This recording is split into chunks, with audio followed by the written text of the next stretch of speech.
Teacher. उम्मीद है सब बच्चे खैरियत से होंगे।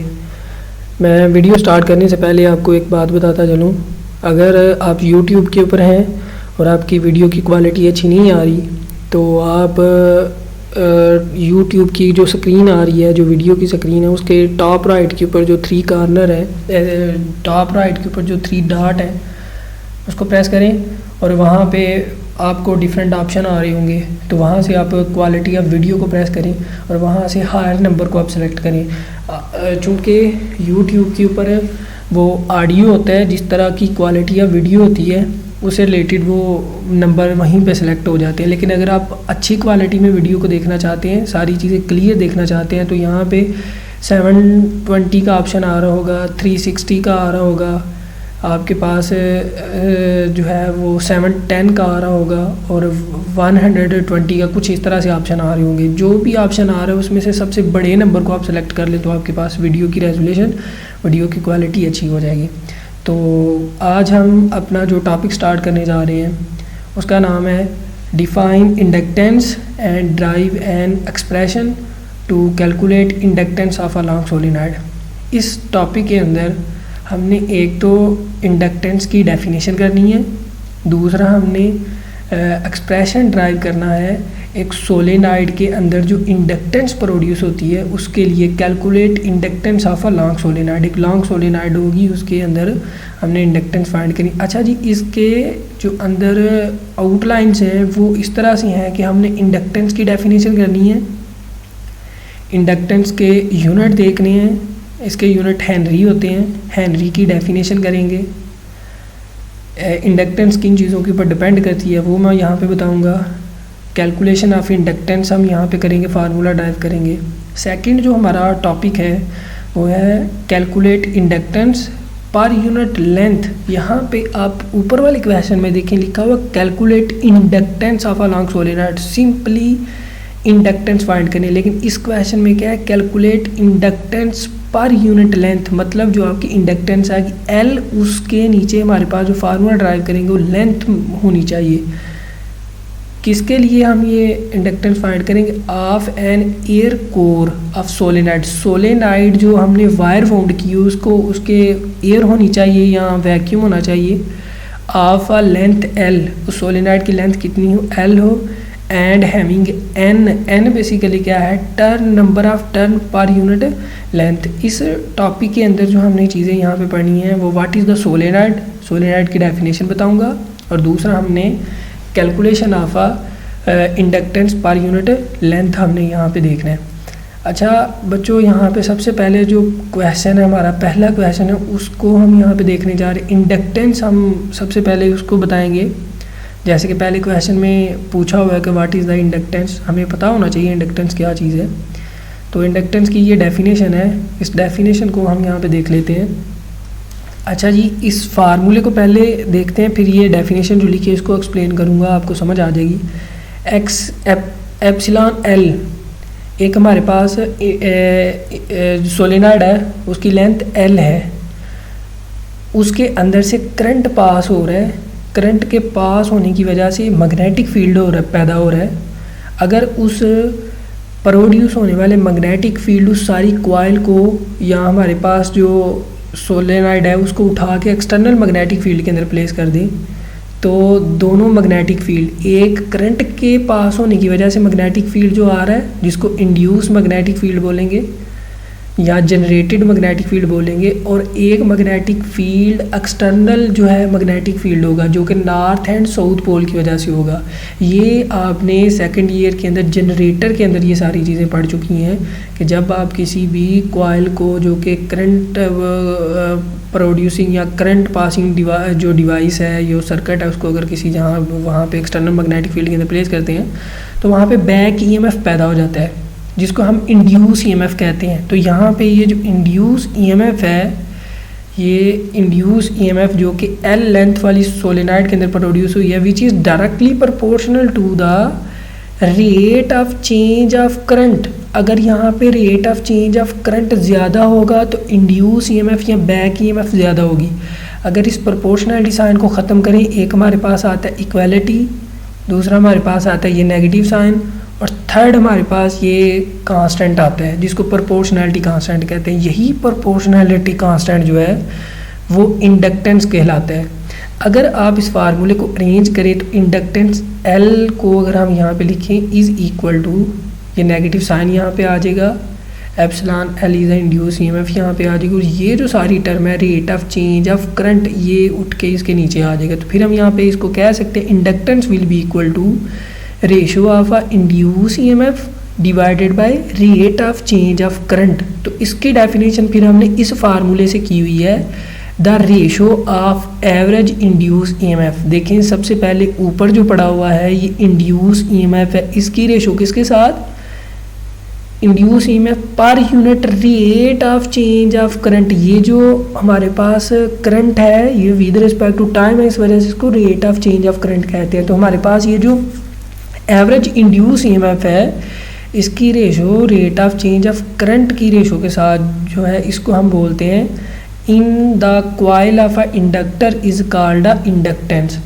तो ये जो है इसकी डेफिनेशन है, ये जो इंड्यूस EMF की ratio rate of change of current के साथ जो होती है इसको हम इंडक्टेंस बोलते हैं। तो इंडक्टेंस बेसिकली जो है वो L होता है, इसकी वैल्यू L है, इसके यूनिट जो है वो अब हम देखने जा रहे हैं। यूनिट ऑफ इंडक्टेंस हेनरी है, ये साइंटिस्ट था जिसने सबसे पहले इंडक्टेंस के बारे में बताया, तो इस वजह से इसके नाम की मुनासबत से इसका जो यूनिट है हेनरी रखा गया। हेनरी की अगर यहाँ पे डेफिनेशन की जाए तो वो इस तरह से है, इसकी डेफिनेशन ऐसे होगी, इस फार्मूले से इसके हम जो है वो यहाँ पे डेफिनेशन करने जा रहे हैं। यहाँ पे अगर आप देखें तो हमारे पास ये जो फार्मूला है इंडक्टेंस का, इसमें देखें ये हमारे पास है induce EMF। EMF basically voltage होती है, इसका यूनिट जो होगा ये वोल्ट होगा। नीचे हमारे पास करंट और टाइम की रेशो है, करंट का यूनिट एम्पेयर है और टाइम का यूनिट सेकंड है। तो हमारे पास ये जो इंडक्टेंस है इसके यूनिट फिर क्या आएंगे, volt per ampere second, volt per ampere second, या इसको वोल्ट सेकंड पर एम्पेयर भी इसको बोल सकते हैं। तो इसकी डेफिनेशन फिर हम कैसे कर सकते हैं, अगर किसी कॉइल के अंदर या किसी सोलेनॉइड के अंदर 1 वोल्ट EMF इंड्यूस हो और वहाँ पे चेंज ऑफ करंट कितना हो, 1 ampere per second change of current हो, तो हम बोलते हैं वो 1 हेनरी के इक्वल है। इसकी डेफिनेशन पे आ जाए, the inductance of a coil of inductor is 1 Henry. वो कह रहा है किसी भी इंडक्टर की जो इंडक्टेंस है वो 1 हेनरी उस वक्त होगी when 1 volt EMF is induced, जब किसी भी कॉइल के अंदर जो बैक EMF है या इंड्यूस EMF है वो 1 वोल्ट हो। 1 volt EMF is produced due to 1 ampere per second change of current is in an inductor. तो इसकी रेशो को हम जो है यहाँ पे हेनरी कहते हैं। तो मतलब हेनरी फिर किसके इक्वल हुआ, Henry volt second per ampere के इक्वल हुआ। चूँकि ये हमारे पास आप देख सकते हैं वोल्टेज है, EMF है, इसके यूनिट वोल्ट, ये हमारे पास करंट है इसका एम्पेयर, और ये सेकंड है, ये सेकंड ऊपर जाएगा तो हमारे पास वोल्ट सेकंड पर क्या रह जाएगा, ये एम्पेयर रह जाएगा, तो ये हेनरी के इक्वल होगा। नेक्स्ट हम देखने जा रहे हैं कि ये इंडक्टेंस जो है ये डिपेंड किन चीज़ों के ऊपर करती है। तो डिपेंडेंस ऑफ इंडक्टेंस क्या है, ये जो इंडक्टेंस है डिपेंड करे सबसे पहले नंबर ऑफ टर्न, कितने आपने जो है वो टर्न्स लिए हुए हैं, कितनी दफ़ा आपने मतलब वो नंबर ऑफ टर्न उसके कितने हैं। दूसरा अगर आप देखिए cross sectional area of turn, आपने वो जो लूप बनाया हुआ है उसको कितना आपने उसका साइज रखा हुआ है, वो उसका cross sectional area of a turn कहलाता है। दूसरा लेंथ ऑफ इंडक्टर, अगर सोलेनॉइड या इंडक्टर की लेंथ ज़्यादा होगी तो तब भी ये इंडक्टेंस को अफेक्ट करेगी। परमीएबिलिटी जो है उससे भी ये इंडक्टेंस चेंज होती है। परमीएबिलिटी बेसिकली रेजिस्टेंस ऑफ मीडियम होता है, जैसा कि आप देख सकते हैं एक कॉइल है उसके अंदर से करंट के पास होने की वजह से मैग्नेटिक फील्ड जनरेट हो जाता है। उस मैग्नेटिक फील्ड को बच्चों ने क्वेश्चन भी किया था परमीएबिलिटी सर क्या है, तो वो मैं एक दफ़ा सुन लें क्या चीज़ है कि किसी कॉइल के अंदर से करंट पास हो, करंट के पास होने की वजह से वहाँ पे उसके अराउंड मैग्नेटिक फील्ड पैदा हो जाता है। उस मैग्नेटिक फील्ड जो प्रोड्यूस हुआ है उस सारी कॉइल को अगर उठा के एक्सटर्नल मैग्नेटिक फील्ड के अंदर रख दें तो दो मैग्नेटिक फील्ड आते हैं, एक करंट की वजह से पैदा हो रहा है और एक एक्सटर्नल मैग्नेटिक फील्ड है। दोनों मैग्नेटिक फील्ड एक दूसरे के साथ इंटरेक्ट करते हैं, इसकी वजह से जो पास कर रहा है, करंट पास हो रहा है, वो उस पासिंग करंट को अपोज करेगा। तो बेसिकली जो करंट को अपोज करेगा उसको हम यहाँ पे परमीएबिलिटी कहते हैं। तो हर मटेरियल की परमीएबिलिटी जो है वो डिफरेंट होती है। तो ये परमीएबिलिटी ऑफ मीडियम है, इससे भी जो है वो इंडक्टेंस अफेक्टेड होती है। नेक्स्ट हम यहाँ पे कैलकुलेशन करने जा रहे हैं इंडक्टेंस की, कि इंडक्टेंस का फार्मूला यहाँ पे ड्राइव करने जा रहे हैं। ये डायग्राम में आप देख सकते हैं, ये हमारे पास एक कॉइल है, एक सोलेनॉइड है। इस सोलेनॉइड के यहाँ पे आप देख सकते हैं कि इस तरह से हमने इसको वाउंड किया हुआ है, स्पिरल टाइप हमने इसको यहाँ पे रखा हुआ है। ये हमारे पास एक सोलेनॉइड है। अब देखिए इसमें जो नंबर ऑफ टर्न कितने, 1 2 3 4 5 6 7 8 9 10, इसमें total number of turn capital N है। Consider an inductor having total number of turn n, इसमें टोटल नंबर ऑफ टर्न है through which current I flow, जिसके अंदर से करंट पास हो रहा है। The magnetic field B is generated in inductor due to current, जब यहाँ से करंट पास हो रहा है तो इस करंट के पास होने की वजह से, ये करंट के पास होने की वजह से इसके अंदर एक मैग्नेटिक फील्ड पैदा हो रहा है। आप यहाँ पे देख सकते हैं ये जो मैग्नेटिक फील्ड है इस यहाँ पे जो प्रोड्यूस हुआ है और यहाँ पे भी ये मैग्नेटिक फील्ड जो है वो प्रोड्यूस हो रहा है। ये आप देख सकते हैं ये मैग्नेटिक फील्ड की डायरेक्शन राइट से लेफ्टवर्ड है। तो इस कॉइल के जो सोलेनॉइड है इसके इनसाइड यूनिफॉर्म मैग्नेटिक फील्ड है, जबकि इसकी आउटसाइड यहाँ पे जो बाहर वाली साइड है यहाँ पे मैग्नेटिक फील्ड नॉन यूनिफॉर्म है। तो ये जो मैग्नेटिक फील्ड जनरेट हुआ है सिर्फ और सिर्फ इसके अंदर से करंट के पास करने की वजह से मैग्नेटिक फील्ड पैदा हुआ है। The magnetic field give rise to magnetic flux, ये जो मैग्नेटिक फील्ड है इसकी वजह से हमारे पास मैग्नेटिक फ्लक्स आता है। अब हम यहाँ पे देखें तो 1 turn off a inductor has magnetic flux. अब देखें ये जो हमारे पास टर्न है, यहाँ से लेकर ये जो टर्न है इसका कुछ ना कुछ क्रॉस सेक्शन एरिया बच्चों देखें बन रहा है। ये आप देख सकते हैं ये वाला जो हमारे पास क्रॉस सेक्शन एरिया, इसके अंदर से ये मैग्नेटिक फील्ड ऑफ लाइन पास कर रही है। किसी भी एरिया के अंदर से जितनी मैग्नेटिक फील्ड ऑफ लाइन पास करती हैं वो उसका बेसिकली फ्लक्स होता है। तो आप यहाँ पे देखिए 1 turn off a inductor has magnetic flux, इसको फाई m कह रहा हूँ। फाई फ्लक्स है, m मैग्नेटिक फील्ड की वजह से, इस वजह से इसको मैग्नेटिक फ्लक्स का नाम देंगे।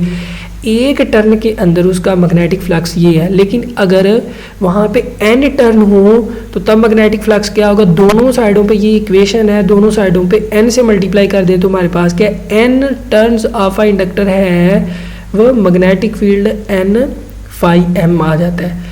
अगर हम इसको देखें n is a total number of turn, तो फिर हमारे पास क्या होगा, ये टोटल नंबर ऑफ टर्न है तो इसको हम कह सकते हैं total magnetic flux linked with inductor. तो वहाँ पे टोटल जो मैग्नेटिक फ्लक्स होगा इसको n फाई m का नाम देंगे। नेक्स्ट आप यहाँ पे देख सकते हैं according to Faraday law of electromagnetic induction state that rate of change in magnetic flux is equal to induce EMF. जितना वहाँ पे अकॉर्डिंग टू लेंज़ लॉ जितना वहाँ पे टोटल फ्लक्स चेंज होगा उतना ही वहाँ पे इंड्यूस ईएमएफ पैदा होगा। तो बच्चों आप यहाँ पे देख सकते हैं ये जो यहाँ पे साइड है ये हमारे पास टोटल फ्लक्स है। इस टोटल फ्लक्स का हम यहाँ पे ले रहे हैं derivative with respect to time. तो ये हमारे पास आ रहा है change of a total flux with respect to time. तो change of total flux with respect to time is directly proportional to induce EMF. जितना ज़्यादा यहाँ पे टोटल फ्लक्स चेंज होगा उतना ही ज़्यादा यहाँ पे इंड्यूस ईएमएफ प्रोड्यूस होगा। इंड्यूस ईएमएफ को हम एप्सिलॉन से डिनोट करते हैं और ये जो स्मॉल एल है ये स्मॉल एल हमारे पास वो लेंथ ऑफ द इंडक्टर है। प्रोपोर्शनैलिटी साइन को यहाँ पे आप देखें ये दोनों एक दूसरे के साथ प्रोपोर्शनल, ये हमें फैराडे ने बताया था। जितना ज़्यादा फ्लक्स का चेंज आएगा उतना ही हमारे पास ज़्यादा वहाँ पे इंड्यूस ईएमएफ पैदा होगा। अच्छा जी, ये जो इंड्यूस ईएमएफ है इसकी एक डेफिनेशन करते हुए इंड्यूस ईएमएफ का ये फार्मूला हम पढ़ के आ चुके हैं। Epsilon L is also directly proportional to the rate of change of current एक ये चेंज ऑफ मैग्नेटिक फ्लक्स इससे रिलेटेड करता है और ये चेंज ऑफ करंट भी इसे इंड्यूस ईएमएफ से रिलेट करता है। ऊपर वाली इक्वेशन को हमने 1 का नाम दिया, नीचे वाली इक्वेशन को हमने 2 का नाम दिया। Comparing equation 1 and 2 we have, ये इन दोनों को कंपेयर करें। ये सेकंड वाली इक्वेशन को मैं लेफ़्ट साइड पे लिख रहा हूँ, जो फर्स्ट वाली इक्वेशन है इसकी वैल्यू को मैं यहाँ पे लिख रहा हूँ। माइनस इसमें भी आ रहा है, माइनस इसमें भी आ रहा है, दोनों का माइनस यहाँ पे कट जाएगा, ये सारी वैल्यू यहाँ पे आ जाएगी। देखिए दोनों के नीचे यहाँ पे dt आ रहा है, dt, ये dt से कट जाएगा। यहाँ पे डेरिवेटिव लेके भी इसको जो है इंटीग्रेशन लेके भी इसको काट सकते हैं। तो आप सिंपली यहाँ पे dt को dt से यहाँ पे कट कर सकते हैं। तो हमारे पास यहाँ पे जब इसको कट किया उसके बाद हमारे पास ये LDI आ गया, जबकि d इंटू n/m हमारे पास ये वैल्यू आ गई। इंटीग्रेटिंग ऑन बोथ साइड, दोनों साइडों पे हमने जब इंटीग्रेशन ली तो वो हमारे पास कुछ इस तरह से आ जाएगी। L इंडक्टेंस है, चूँकि ये प्रोपोर्शनैलिटी कांस्टेंट है, मैंने बच्चों आपको बताया था, तो इस वजह से ये शुरू में आ जाएगा। DI करंट है, तो ये डेरिवेटिव इसका हम लेंगे, जबकि आगे n total number of turn ये भी कांस्टेंट है, तो ये भी यहाँ पे शुरू में आ जाएगा। ये दोनों कांस्टेंट है तो ये शुरू में आ गए, दूसरी वैल्यू हमने ये लिख ली। जब इसको इंटीग्रेट करते हैं तो यहाँ पे देखें DI है, तो यहाँ पे कोई फंक्शन क्या पड़ा, फंक्शन की वैल्यू 1 है, जबकि यहाँ पे आप देखें तो यहाँ पे भी फंक्शन की वैल्यू क्या है, 1 पड़ी हुई है। दोनों का जब हम यहाँ पे इंटीग्रेशन अप्लाई करेंगे तो हमारे पास क्या आ जाएगा, LI = n/m आ जाएगा। तो ये हमारे पास जो है वो इसकी वैल्यू आ जाती है। नेक्स्ट अगर आप यहाँ पे देखें इंडक्टेंस फाइंड करना चाहते हैं, यही हमारा जो फाइनल हमने जो फाइंड करना था, इंडक्टेंस फाइंड करना था, तो L = n/m/I आ जाता है। This is the formula of inductance of a inductor and applicable to any geometry. किसी किस्म की भी आपके पास एक सोलेनॉइड है, चाहे वो बिल्कुल स्ट्रेट है, चाहे वो टोराइड फॉर्म में है, लाइका टायर की शेप में गोल फॉर्म में है, एक सोलेनॉइड है हमारे पास, तो तब भी किसी किस्म की ज्योमेट्री के लिए जो इंडक्टेंस होगी किसी भी सोलेनॉइड की, तो वो हमारे पास ये फार्मूला आ गया। तो पहला क्वेश्चन यहाँ पे कंप्लीट हुआ। सेकंड क्वेश्चन की तरफ हम चलते हैं। तो सेकंड क्वेश्चन में भी हमने एक तो सोलेनॉइड के बारे में बताना है, और दूसरा हमने देखना है कि किसी भी एक सोलेनॉइड है जिसकी लेंथ L है, उसके नंबर ऑफ टर्न n पर यूनिट लेंथ है, और उस वक्त हमने यहाँ पे सोलेनॉइड की इंडक्टेंस पर यूनिट लेंथ कैलकुलेट करनी है। तो आप यहाँ पे जो देखेंगे, सबसे पहले सोलेनॉइड की डेफिनेशन कर लेते हैं। Solenoid basically a tightly wound conductor in the shape of a cylinder is called a solenoid. जब भी हम कभी किसी वायर को, जो कि स्ट्रेट वायर है, उसको हम किसी सिलेंडर के ऊपर इस तरह से उसको स्पिरल टाइप स्प्रिंग की शेप में उसको जो है वो हम रोल डाउन कर लेते हैं, टाइटली वाउंड कर लेते हैं, तो इसको हम सोलेनॉइड का नाम देते हैं। Solenoid it is use to provide the uniform magnetic field. जैसे कि मैं इसको डायग्राम आपको दिखा चुका हूँ, यहाँ पे भी डायग्राम मौजूद है कि ये जो सोलेनॉइड है इसको हमने इस तरह से स्पिरल टाइप इसको हमने यहाँ पे बनाया। ये सोलेनॉइड है, जब इसके अंदर से करंट पास हो रहा है तो इसके इनसाइड यूनिफॉर्म मैग्नेटिक फील्ड पैदा हो रहा है। This one is a uniform magnetic field. तो ये यूनिफॉर्म मैग्नेटिक फील्ड जनरेट करने के लिए भी सोलेनॉइड यूज होती है। इट स्टोर मैग्नेटिक एनर्जी, जैसे कैपेसिटर जो है वो इलेक्ट्रिक फील्ड की फॉर्म में करंट को स्टोर करता है। ये हमारे पास जो सोलेनॉइड है ये मैग्नेटिक फील्ड की फॉर्म में मैग्नेटिक एनर्जी को स्टोर करने के लिए यूज़ की होती है। तो कंसीडर अ सोलेनॉइड एन, हमारे पास एक सोलेनॉइड है जिसमें total number of turn n है, इसका क्रॉस सेक्शनल एरिया a है, इसकी लेंथ जो है वो यहाँ से लेकर यहाँ तक, इसकी जो लेंथ आप देख सकते हैं, ये जो लेंथ है इसकी यहाँ से लेकर यहाँ तक हम इसकी जो है वो लेंथ लेंगे, जो कि यहाँ पे कैपिटल L दी हुई है, show in figure. The number of turn per unit length of a solenoid is. अब टोटल नंबर ऑफ टर्न को अगर हम उसकी टोटल लेंथ के साथ डिवाइड कर देते हैं तो हमारे पास स्मॉल n आता है। Small n is a number of turn per unit length, this one is a number of टर्न, दिस वन इज़ अ पर लेंथ। तो ये यहाँ पे total number of turn per unit length आ रहा है। तो ये हमारे पास small n is a total number of turn. आगे जाके हमें ज़रूरत पड़ेगी तो कैपिटल N की अगर आप यहाँ से वैल्यू लें तो L इसके साथ मल्टीप्लाई हो जाएगा। Capital N is equal to small n into L आ जाता है। ये नेक्स्ट आगे जाके मैं इसकी वैल्यू को यूज़ करूँगा, आपने याद रखना है। नेक्स्ट हम फाइंड कर लेते हैं इंडक्टेंस ऑफ अ सोलेनाइड, जिसको बेसिकली हम जो है वो inductance of a solenoid per unit length हमने यहाँ पे कैलकुलेट करना है। तो उसके लिए हम यहाँ पे देख लेते हैं कि एक हमारे पास कॉइल है जिसके अंदर से हमने करंट पास करवाया। करंट के पास करने की वजह से उसके अंदर मैग्नेटिक फील्ड पैदा हो गया। तो यहाँ पे आप देख सकते हैं ये जो इंड्यूस मैग्नेटिक फील्ड है which is directly proportional to the, ये इंड्यूस ईएमएफ जो है यहाँ पे मौजूद करंट जो है इसके डायरेक्टली प्रोपोर्शनल है। Small N is total number of turn है, जबकि mu naught is a permeability of a free space या वैक्यूम है। परमीबिलिटी है ये म्यू नॉट, चूँकि परमीबिलिटी फॉर फ्री स्पेस इस वजह से कह रहा हूँ कि हमने यहाँ पे जो सेकंड क्वेश्चन के अंदर फाइंड करना था सोलेनाइड का, हमने इंडक्टेंस पर unit length of a vacuum air core के लिए हमने करना था, तो इस वजह से इसको परमीबिलिटी ऑफ फ्री स्पेस आ रहा है। नेक्स्ट हम पीछे पढ़ के आ चुके हैं कि total magnetic flux linked with solenoid, तो ये n इंटू फाई एम के इक्वल है। आप यहाँ पे देख सकते हैं कि मैंने जैसे बताया था कैपिटल N की वैल्यू पुट करेंगे, तो कैपिटल N की हम जब यहाँ पे वैल्यू पुट करेंगे तो ये देखिए कैपिटल N की वैल्यू हमने जो पुट की वो स्मॉल n इंटू एल है, जबकि फाई एम फ्लक्स है, फ्लक्स की वैल्यू बी ए होती है। B is a magnetic field, A is a area. किसी भी क्रॉस सेक्शन एरिया के अंदर से पास होने वाली नंबर ऑफ़ लाइंस को हम जो है मैग्नेटिक फ्लक्स का नाम देते हैं। तो ये इसकी जगह पे मैंने वैल्यू पुट की। दोनों की वैल्यू यहाँ पे पुट करने के बाद आप यहाँ पे देख सकते हैं तो total magnetic flux link with a solenoid, यहाँ पे लेफ़्ट साइड पे सेम वही चीज़ आ रही है। आप अगर यहाँ पे देखें n हमारे पास नंबर ऑफ़ टर्न बिल्कुल एज इट आ रहा है, एल लेंथ बिल्कुल एज इट आ रही है, बी मैग्नेटिक फील्ड जो ऊपर हमने इक्वेशन लिखी थी, इस इक्वेशन से B is equal to mu naught N I, इसकी वैल्यू यहाँ पे ब्रैकेट के अंदर पुट कर रहा हूँ, ए को मैं यहाँ पे एज इट बाहर लिख रहा हूँ।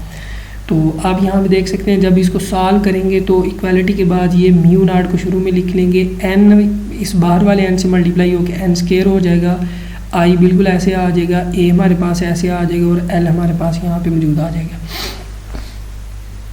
आप यहाँ पे देखें पहले जो मैंने यहाँ पे लिखा था total magnetic flux link with a solenoid N phi M है, जबकि यहाँ पे जो हम पहुँचे हैं ये भी total magnetic flux link with the solenoid, left side दोनों की सेम है तो राइट साइड भी सेम होगी। इन दोनों इक्वेशन को मैं यहाँ पे कंपेयर कर रहा हूँ, ये फर्स्ट वाली और ये सेकंड वाली इक्वेशन को कंपेयर करने से ये हमारे पास एक इक्वेशन आ जाती है। अब यहाँ पे N phi M is equal to mu naught N square I A L है। The formula of inductance is given by, जैसा कि हमने जो पहला क्वेश्चन किया था उसके अंदर जो हमने इंडक्टेंस फाइंड की थी, L is equal to N phi M over I, इसकी वैल्यू हम पहले कैलकुलेट कर चुके हैं। तो इक्वेशन नंबर 1 ये है, इसको इक्वेशन नंबर 2 का नाम दूंगा। अब इक्वेशन नंबर जो 1 है इसकी लेफ़्ट साइड सारी की सारी इक्वेशन नंबर 2 के ये रेशो की ऊपर वाली साइड पे पड़ी हुई है।